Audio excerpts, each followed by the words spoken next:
My most precious timekeeper.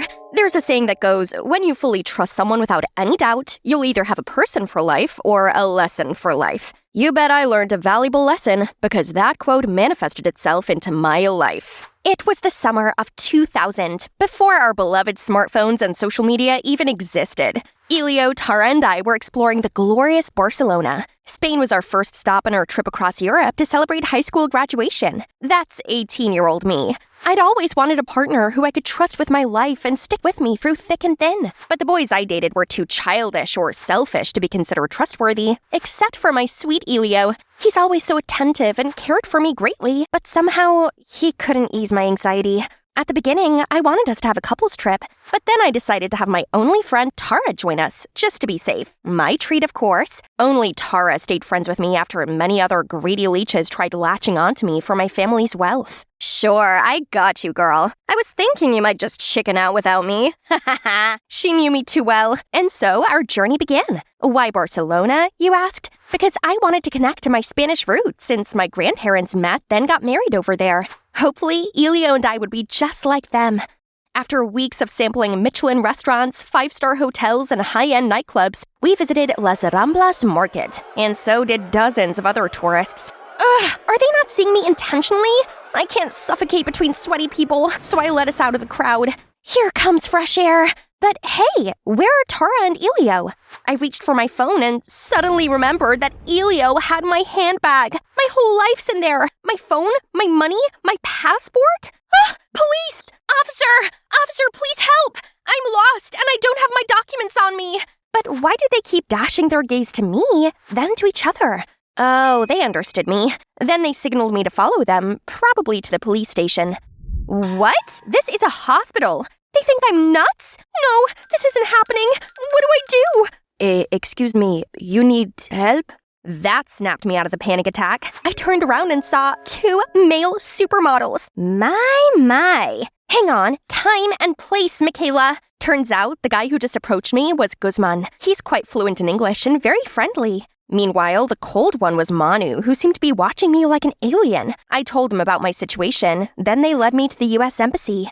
Luckily, they stayed to help me talk to the embassy staff, who I totally believe is the sloth from Zootopia in disguise. One eternity later, they said they'd help me find Elio and Tara, but it'd take several weeks. Ugh, that's it? What about me? I already told them I had neither money nor passport, right? Where do I stay? How would I survive? Right then, Guzman offered me to stay at his place and work at his family's restaurant in the meantime.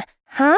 Isn't that too generous to a stranger like me? These 2 beautiful and helpful people could be baits, but without any other option, I had to cautiously follow them.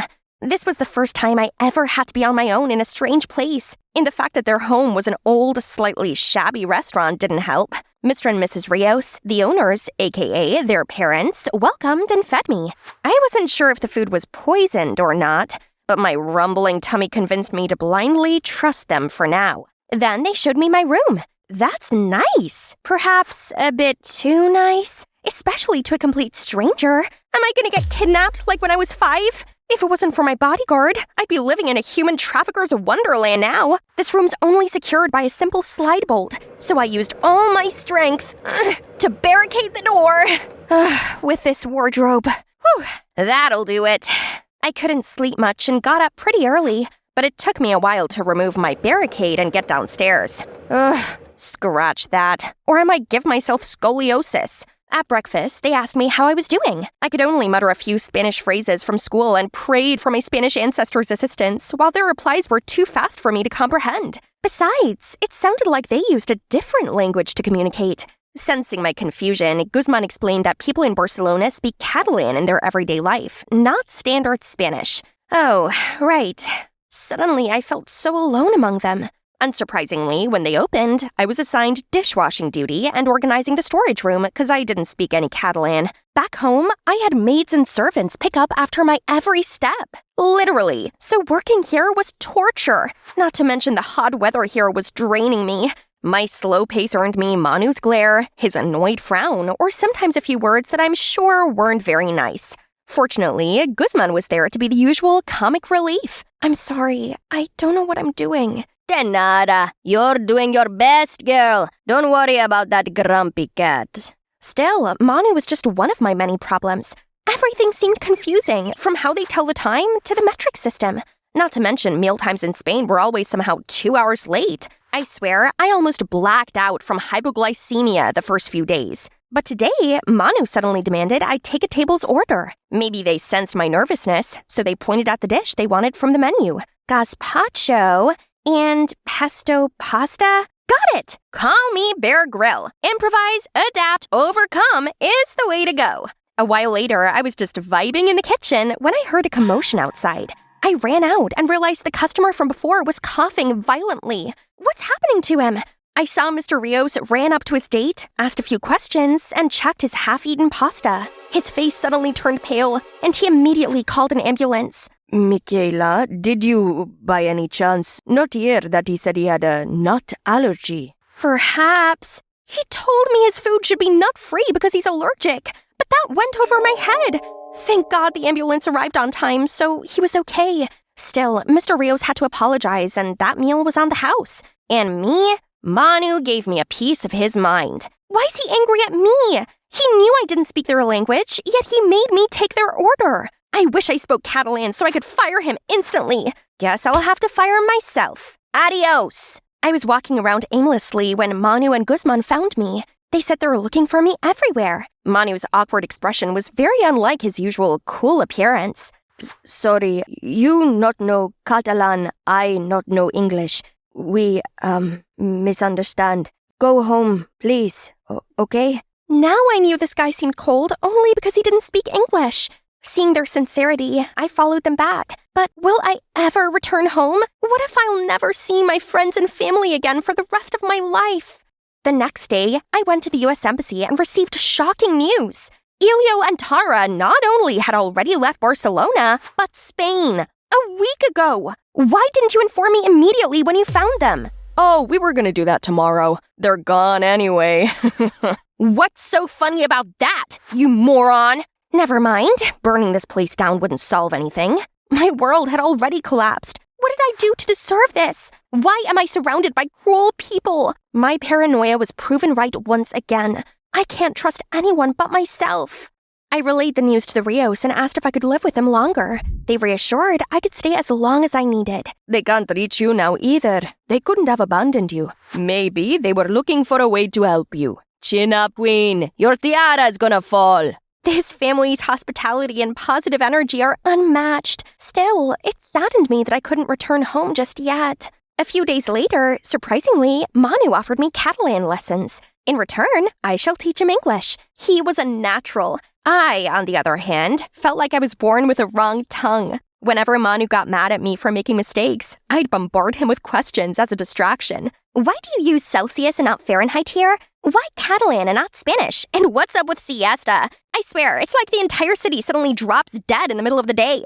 At first glance, my questions seemed to annoy Manu, but he actually answered all of them. I could see his iciness slowly melting. Time passed and my Catalan improved. Today, I even chatted with Manu's parents while working. They said this restaurant was established a few generations ago, and many troubled couples stopped by this place. But love always prevails in the end, because our food heals them all. Might sound romantic, but actually, that's because great-granddad liked being a love guru, while great-grandma wished to be a couples therapist. Since then, thanks to Manu and my coworkers, my life got a lot easier. Every time I messed up something, they'd offer help or guidance. One time, I got lost while delivering food and was gone for a long time. But when I got back, they didn't criticize me. One of them even joked that I didn't know the area because I rarely went out. So Guzman suggested we three go to the beach after work. Some vitamin C sounds like what I need. Huh? But only Manu was waiting for me after our shift. It's just us. Guzman's with his hot date. Guzman, you cheeky little schemer. Still, this isn't a date, right? Just two friends getting to know each other. I initially thought we're gonna walk along La Rambla and arrive at Barceloneta Beach, but Manu took me to Playa Badalona, which was a bit further away, but pretty much empty and splendid. Strange how TripAdvisor didn't mention this place. Manu brought out a bottle of cava, a Barcelona specialty. Wow, isn't it expensive? Are you sure I can have this? You worked hard. and deserve to play hard. Aw, so thoughtful. He might make me blush. Then we toasted to my chaotic arrival here. That's the stuff. With Manu, I got to see an ordinary side of Barcelona. Not often do I get the chance to be somewhere this beautiful. I should be more adapting. Besides, if I wasn't here, I'd never get to observe this magnificent monument up close. Leave room for Jesus! Jesus! I mean, Guzman? He had a terrible date and came to vent. What were you thinking, Michaela? You have a boyfriend, remember? Eventually, my life here got more enjoyable. I kinda adopted the mañana mentality, so taking it slow became my motto. I now realized whoever invented siesta was a genius. People would sometimes burst into songs, as others would either sing along or dance to the music. Spaniards seem to value quality of life more than those in the States. Speaking of which, I still got homesick from time to time, and Manu's the only one who seemed to notice. You can talk to me anytime. Rest assured, we're all happy to have you here. Okay, I might have a teeny tiny crush on him. No, focus, Michaela. Think about Elio, your boyfriend. I wonder how he and Tara were doing.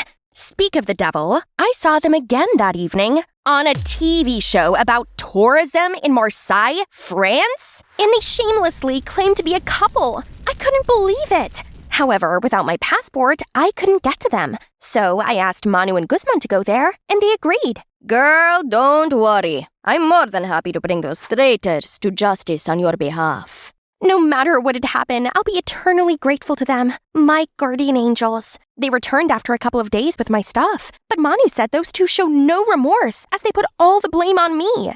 The moment I saw them, I knew those two were big-bucking. Trust me, honey, they're penniless. But I still had questions, so I immediately called Tara, and chaos ensued. Tara said my paranoia and stubbornness tired her out, as they did Elio.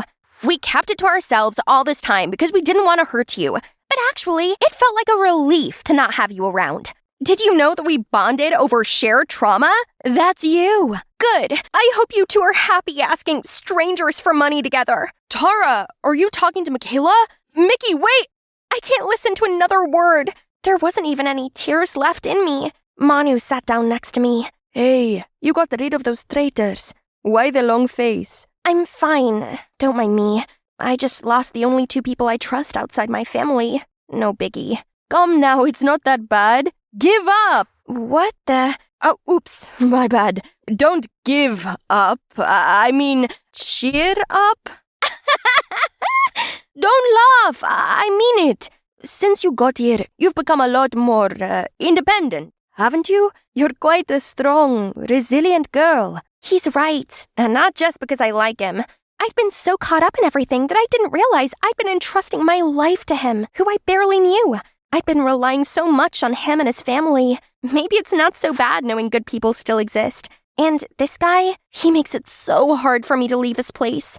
At the crack of dawn, I woke up to the deafening sound of helicopters? That's my family crest. My parents must have sent those choppers. A swole guy in black came up to me and said my dad wanted me home because I'd gone AWOL for far too long. Then he just grabbed me and we flew straight back to America. I begged him to turn around so I could say goodbye to Manu, Guzman, Mr. and Mrs. Rios, my saviors, but my pleading was completely ignored. I was finally home and went to college, but as a different person. I was determined to socialize more and befriend new people. And no, it's not just talks. I actually moved into the dorm to be surrounded by my peers. It's been a long time coming, but I learned to open up and keep my trust issue in check. I shouldn't pass up on companionship out of irrational fears. However, I couldn't take my mind off Manu. We didn't even properly say goodbye and had no way to contact one another. So I went back to Barcelona to look for him. But when I got there, his family said he'd just gone to the airport. Turns out, he went looking for me too. I immediately got in a taxi and headed to the airport. As soon as I arrived, I saw the earliest flight to America had already taken off. That's how my time abroad wrapped up. Michaela, mi amor, where are you? Yes, my love. That photo album again. I'm right here, eyes on me. Well, I couldn't figure out why you didn't board that flight. I just had a feeling that I'd see you again if I turned around. Call it telepathy.